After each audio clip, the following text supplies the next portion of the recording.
they win the game. If they kick a field goal, though, or don't score, the other team gets a possession.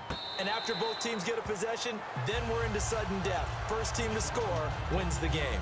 Now the Buccaneers offense gets ready to head back onto the field. They're set for their first drive here in overtime, and this is where the crowd can really become a factor. They've had to battle it all day, but I know what you're saying. In overtime, that gets doubled, doesn't it? At least, because now the crowd really wants to be involved and help their team, and that first drive can dictate the whole thing because they know if this team takes it downfield and scores a touchdown, it's game over. It's been loud in here so far. Looking to jam the receivers at the line here. Press coverage look defensively. And he's going to lose yards. They take him down at the 26. He'll wind up losing a yard on the play, and that's going to bring up a third down. The defense won that play so fast that I think if the running back even had time to notice if anyone was there, it was just a blink of an eye, and there was a loss on the play. He's going to rifle one deep left side. And incomplete. The contact made the ball roam free and brings up fourth down. Well, they went for the big play there, but that drop could really hurt their momentum. So a big move here, playing to win in overtime. They're going to go for it on fourth down. Now they'll throw here out of the gun.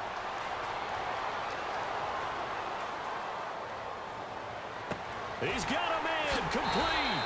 And he's going to get this down to the 35-yard line. A big play that time through the air. 39 yards. They'll give it to him right up the gut. And brought down, but not before they're inside the 25. 11 yards on the pickup, and it's good enough for a Tampa Bay first. Absolutely love the run right there. This guy's known for his quickness, but also for his speed. He's able to get to the second level almost before you blink if you give him any type of blocking. Always talk about slot receivers, and they're usually known as quicker than fast. In this case, now a loose football. The ball comes out, and the Colts pick it up. And he brings it back to right around the 26-yard line.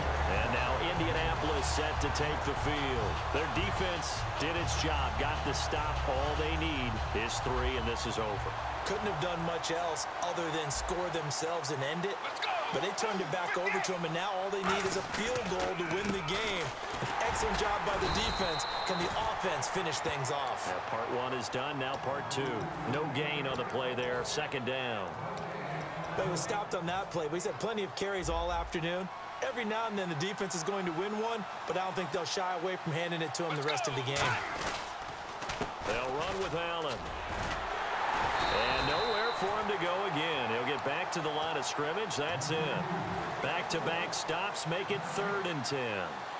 So back-to-back plays here where he couldn't get anything on the ground. Now you face a 3rd and 10 and assume you're going to try to pass it, right? I would think so, because you've tried to run the ball, and really it doesn't matter who got the ball on the play because there was no space to go. So I think you step back, throw the ball to try and pick up the first down. So there on that play, offensively, they ran the crossing route. Defense was in zone coverage. So as a former DB, how tough is it to defend that? It's really difficult because you're not... And no escaping this time as he'll go down. They got him for a sack. Aaron Donald coming up the middle, gets him there for a loss of about 9.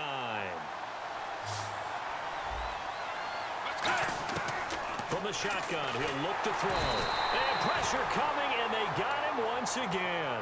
Vic Beasley in there to drop him, and sacks on 1st and 2nd downs are going to lead to a 3rd and long. And the offense now will try to regroup after the sack on 2nd down. So it's 3rd and long, and defensively not a real surprise. They're in the dime.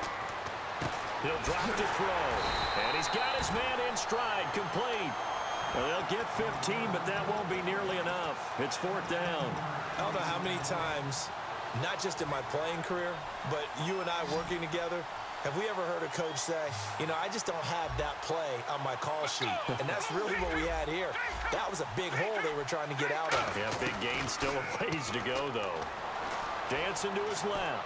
Now he's going to let it go, and that's caught inside the 30. And he'll be taken down, but not before getting this inside the 30. Now hold everything here. We're going to get a timeout by the offense.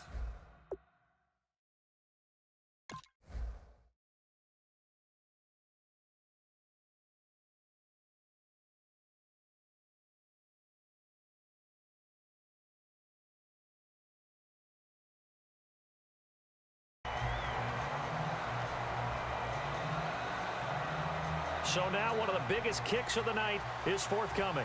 He hit his... And the Buccaneers go ahead and take another timeout. They'll be left with just one remaining here at OT.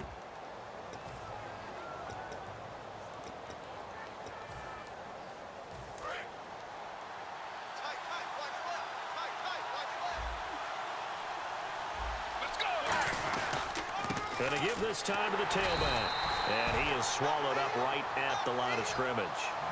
No gain on the play. It'll be second down.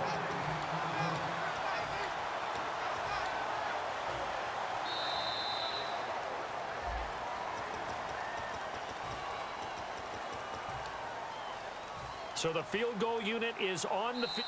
Now hang on here. Timeout called by the defense.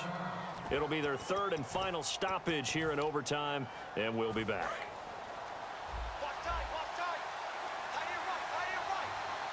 They come out here in the eye, and they'll go on the ground. And again, he's going to be stopped up right at the line of scrimmage. Back-to-back stops make it 3rd and 10. Off the corner. Where'd he come from? Well, I guess he came off the corner, but really nice play. I like when you're able to pose a question and answer it at the same time. Oh, they get to the football. It's blocked. Weaving through traffic, and now he's free. The 30. 10. And he is in for the score. And it is absolute stun silence.